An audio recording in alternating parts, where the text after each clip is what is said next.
complesso del Nuradeo di Suni, ancora in fase di scavo e di studio, si mostra reso in basalto locale.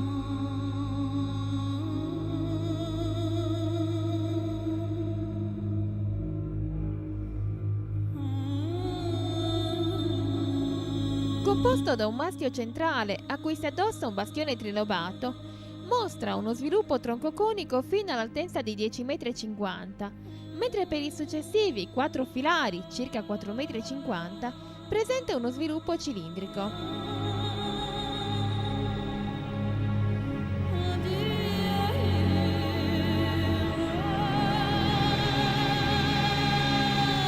Il bastione si compone di 3 torri, la B a nord-nord-est, la C a est-sud-est e la D a ovest-sud-ovest, raccordate da altrettante cortine murarie delle quali quella occidentale si apre nelle cortine antistante al mastio.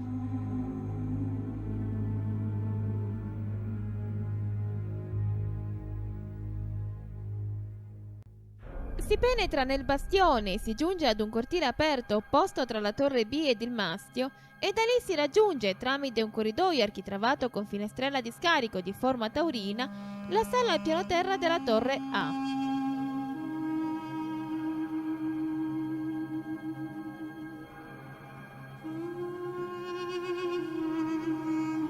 Il corridoio, dalla volta ad ogiva, non presenta nicchie e si raccorda con la sala quasi integra se non per l'assenza di massi sommitali della Tholos.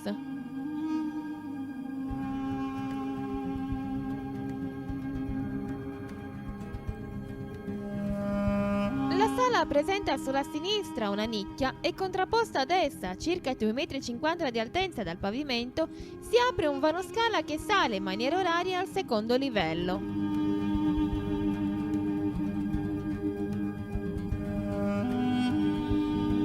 La scala giunge al primo piano e va ad incrociare un corridoio che congiunge un finestrone orientato a nord-nord-est con la sala del primo piano.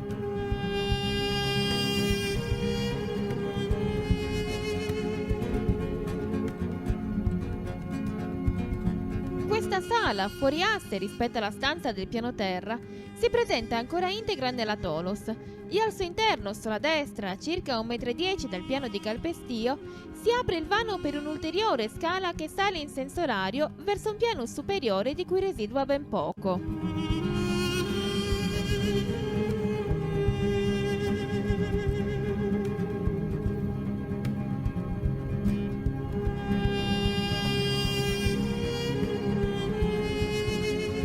Il bastione presenta delle cortine rettilinee ad accorpare le torri, circolari sia nella pianta che nella camera.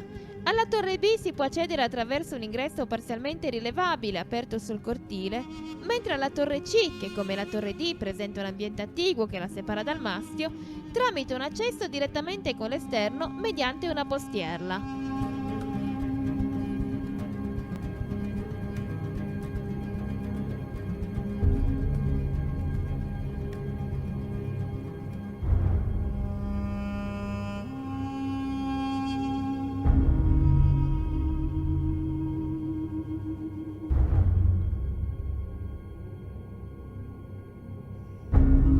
La torre D, infine, pur essendo di forma circolare, non mostra, ma forse è solo per via del crollo che ne ingombra, ancora nessun ingresso.